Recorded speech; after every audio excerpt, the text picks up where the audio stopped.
ਵਾਹਿਗੁਰੂ ਜੀ ਕਾ ਖਾਲਸਾ ਵਾਹਿਗੁਰੂ ਜੀ ਕੀ ਫਤਿਹ। ਭਾਈ ਸਾਹਿਬ ਭਾਈ ਰਣਧੀਰ ਸਿੰਘ ਜੀ ਲਿਖਤ ਪੁਸਤਕ ਸੱਚਖੰਡ ਦਰਸ਼ਨ ਦਾ 7ਵਾਂ ਅਧਿਆਇ। ਨਿਰੰਕਾਰ ਸੱਚਖੰਡ ਵਸਦਾ ਵੀ ਸਰਬ ਵਿਆਪਕ ਹੈ।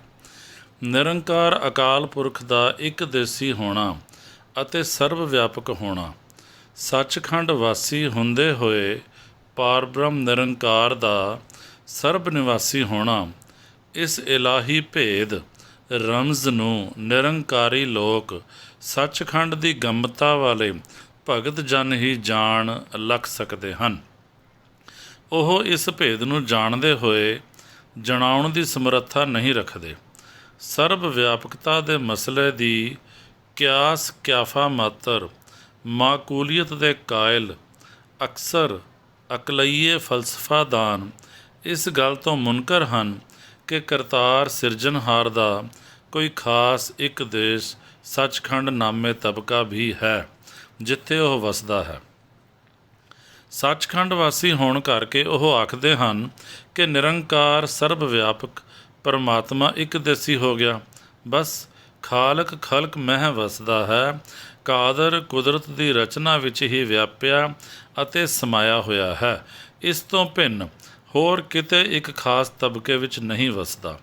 ਖਾਲਕ ਨੂੰ ਖਲਕਤ ਤੋਂ ਨਿਆਰਾ 9ਵੇਂ 10ਵੇਂ ਅਸਮਾਨ ਵਿੱਚ ਇੱਕ ਦੇਸੀ ਦਰਸਾਉਣ ਹਾਰੇ ਕਜੂ ਰਸੂਲ ਪੈਗੰਬਰ ਔਲੀਏ ਇਸ ਘੁੰਡੀ ਨੂੰ ਨਹੀਂ ਖੋਲ੍ਹ ਸਕੇ ਅਤੇ ਇਸ ਰਾਜ਼ ਹਕੀਕੀ ਨੂੰ ਹੱਲ ਕਰਨੋਂ ਕਾਸਰ ਹਨ ਕਿ 10ਵੇਂ ਅਸਮਾਨ ਵਿੱਚ ਵਸਦਾ ਹੋਇਆ ਕਾਦਰੇ ਮੁਤਲਕ ਖੁਦਾ ਕਿਵੇਂ ਆਪਣੀ ਕੁਦਰਤ ਕਾਇਨਾਤ ਵਿੱਚ ਵੀ ਵਸਦਾ ਹੈ।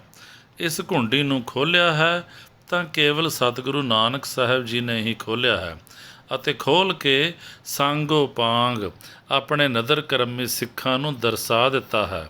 ਇਸ ਇੱਕੋ ਮਹਾਵਾਕੀ ਤੁਕ ਅੰਦਰ ਹੀ ਕੈਸਾ ਅਦਭੁਤ ਰਾਜ਼ ਅਫਸਾਨੀ ਨਿਸਤਾਰਾ ਕਰ ਦਿਖਾਇਆ ਹੈ।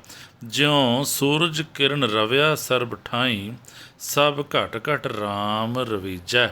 ਕਲਿਆਣ ਮਹੱਲਾ ਚੌਥਾ। ਇਸ ਗੁਰ ਪ੍ਰਮਾਣਮਈ ਉਦਾਹਰਨ ਨੇ ਕੈਸੀ ਅਸਚਰਜ ਘੁੰਡੀ ਖੋਲ੍ਹੀ ਹੈ, ਅਹਲ ਰਾਜ਼ ਦਾ ਹੱਲ ਕਰ ਦਿਖਾਇਆ ਹੈ। ਸੂਰਜ ਇੱਕ ਥਾਂ ਹੁੰਦਾ ਹੋਇਆ ਕਿਰਨਾਂ ਦੀ ਕ੍ਰਿਸ਼ਮਤਾ ਕਰਕੇ ਸਰਬ ਥਾਈਂ ਹੀ ਮੌਜੂਦ ਹੈ। ਸੂਰਜ ਦੀਆਂ ਬੇਅੰਤ ਕਿਰਨਾਂ ਜਿੱਥੇ ਜਿੱਥੇ ਵੀ ਪੈਂਦੀਆਂ ਹਨ, ਉੱਥੇ ਉੱਥੇ ਹੀ ਉਹਨਾਂ ਕਿਰਨਾਂ ਥਾਣੀ ਸੂਰਜ ਦਾ ਜ਼ਹੂਰ ਮੌਜੂਦ ਹੈ। ਸੂਰਜ ਦੀ ਇੱਕ ਕਿਰਨ ਵੀ ਜਿੱਥੇ ਪੈਂਦੀ ਹੈ, ਉੱਥੇ ਹੀ ਸੂਰਜ ਜ਼ਹੂਰ ਪਜ਼ੀਰ ਹੈ।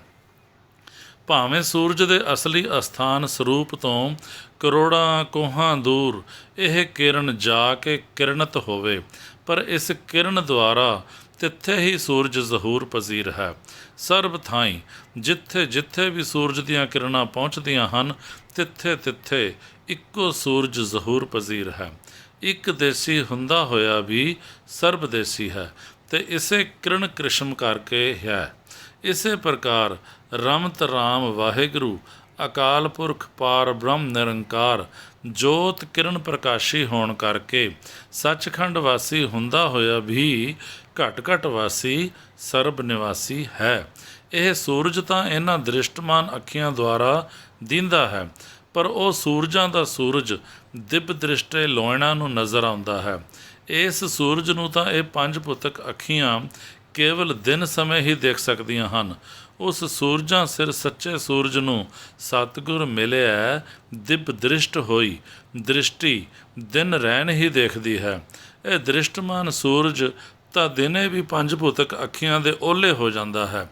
ਦਿਵ ਦ੍ਰਿਸ਼ਟੇ ਲੋਇਣਾ ਨੂੰ ਅਦ੍ਰਿਸ਼ਟੋਂ ਇੱਕ ਵਾਰ ਦ੍ਰਿਸ਼ਟੀ ਆਇਆ ਸੂਰਜਾਂ ਦਾ ਸੂਰਜ ਫਿਰ ਕਦੇ ਕਿਸੇ ਵੇਲੇ ਵੀ ਦ੍ਰਿਸ਼ਟੀ ਅਗੋਚਰ ਨਹੀਂ ਹੋਂਦਾ ਹੈ। ਇਹ ਤਪਤ ਕਿਰਨਾਂ ਵਾਲਾ ਸੂਰਜ ਆਪਣੀ ਕਿਰਨ ਕਰਕੇ ਸਿਰਫ ਉਹਨਾਂ ਪੱਧਰ ਠੌਰ ਠਾਵਾਂ ਅਤੇ ਮੁਕਾਮਾਂ ਉੱਤੇ ਹੀ ਉਦੇ ਹੁੰਦਾ ਹੈ ਜਿੱਥੇ ਜਿੱਥੇ ਇਸ ਦੀਆਂ ਕਿਰਨਾਂ ਪਹੁੰਚਦੀਆਂ ਹਨ। ਜ਼ਮੀਨਦੋਜ਼ ਗੁਫਾ ਅਸਥਾਨਾਂ ਅਤੇ ਉਹਨਾਂ ਠੌਰ ਮੁਕਾਮਾਂ ਉੱਤੇ ਜਿੱਥੇ ਕਿ ਇਸ ਦੀਆਂ ਕਿਰਨਾਂ ਨਹੀਂ ਪਹੁੰਚਦੀਆਂ, ਇਹ ਪ੍ਰਗਟ ਨਹੀਂ ਦਿਸਦਾ। ਪਰ ਮੇਰਾ ਸੂਰਜਾਂ ਦਾ ਸੁਲਤਾਨ ਸੱਚਾ ਸੂਰਜ ਘਟਾਂ ਪਟਾਂ ਨਭਾਂ ਕੰਦਰਾਂ ਗੁਫਾਵਾਂ ਅੰਦਰ ਵੀ ਦਿਨ ਰੈਣ ਆਪਣੇ ਪ੍ਰਜਵਲਿਤ ਸਰੂਪ ਵਿੱਚ ਰਵ ਰਿਹਾ। ਦਿਵ ਦ੍ਰਿਸ਼ਟੇ ਗੁਰਮੁਖ ਜਨਾਂ ਨੂੰ ਘਟ ਪ੍ਰਗਾਸੀ ਭਗਤ ਜਨਾਂ ਨੂੰ ਹੂ ਬਹੂ ਨਜ਼ਰੀ ਆਵੰਦਾ ਹੈ। ਅਤੇ ਵਿਸ਼ੇਸ਼ ਵਾਧਾ ਇਹ ਹੈ ਕਿ ਮੇਰਾ ਨੂਰ ਕਿਰਨ ਠਰੂਰੀ ਸੂਰਜਾਂ ਦਾ ਸੂਰਜ ਆਪਣੇ ਨਿਕਟ ਤੋਂ ਨਿਕਟ ਨਿਵਾਸੀ ਸੱਚਖੰਡ ਵਾਸੀ ਭਗਤ ਜਨਾਂ ਨੂੰ ਅਤੇ ਦੂਰ ਤੋਂ ਦੂਰ ਵਸ ਰਹੇ ਆਪਣੇ ਨੂਰ ਨਿਵਾਜਿਆਂ ਨੂੰ ਵੀ ਸਮਾਨ ਹੀ ਆਪਣੇ ਨਿਰੰਕਾਰੀ ਸਰੂਪ ਵਿੱਚ ਜਿਉਂ ਕਾ ਤਿਉਂ ਨਜ਼ਰੀ ਆਉਂਦਾ ਹੈ। ਘੱਟ ਵੱਧ ਨਹੀਂ। ਮੁਸ਼ਾਬਤ ਅਤੇ ਮੁਤਾਬਕਤ ਵਾਲੀ ਤਾਂ ਇੱਥੇ ਗੱਲ ਹੀ ਕੋਈ ਨਹੀਂ। ਉਦਾਹਰਣੀ ਦ੍ਰਿਸ਼ਟਾਂਤ ਦਾ ਇੱਕ ਅੰਗ ਹੀ ਅਸੀਂ ਲੈਣਾ ਹੈ। ਜਿਸ ਪ੍ਰਕਾਰ ਕਿ ਸੂਰਜ ਆਪਣੀਆਂ ਕਿਰਨਾਂ ਕਰਕੇ ਸਰਬ ਠਾਈਂ ਰਵਿਆ ਹੋਇਆ ਹੈ, ਤਿਸੇ ਪ੍ਰਕਾਰ ਜੋਤੀ ਸਰੂਪ ਰਮਤ ਰਾਮ ਆਪਣੀ ਜੋਤ ਕਿਰਨੀ ਵਿਆਪਕਤਾ ਕਰਕੇ ਘਟ ਅੰਤਰ ਸਰਬ ਘਟਾਂ ਅੰਤਰ ਰਵਿਆ ਰਮਿਆ ਹੋਇਆ ਹੈ। ਜਿਸ ਘਟ ਅੰਤਰ ਜੋਤੀਸ਼ ਦੀ ਜੋਤ ਕਿਰਨ ਭੋਏ ਆਉਂਦੀ ਹੈ, ਤਿੱਥੇ ਨਿਕਟ ਦੁਰਾਰੀ ਦੇ ਸਭ ਵਿਤਕਰੇ ਮਿਟ ਜਾਂਦੇ ਹਨ, ਸਭ ਦਿੱਖ ਹੱਦੇ ਦੂਰ ਹੋ ਜਾਂਦੇ ਹਨ।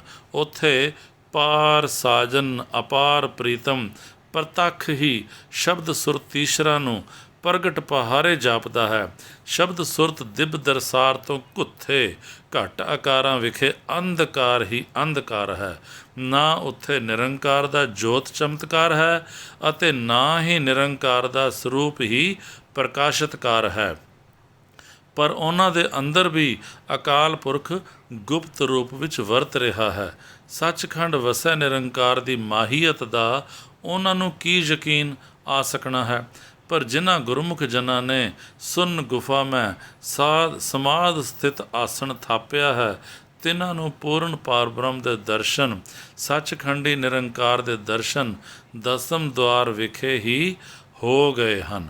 ਤਿਨਾਂ ਨੂੰ ਦਸਮ ਦੁਆਰੀ ਖੇਡ ਵਿਖੇ ਹੀ ਸੱਚਖੰਡ ਦਾ ਪੂਰਨ ਨਜ਼ਾਰਾ ਪ੍ਰਗਟ ਹੋਏ ਆਇਆ ਹੈ।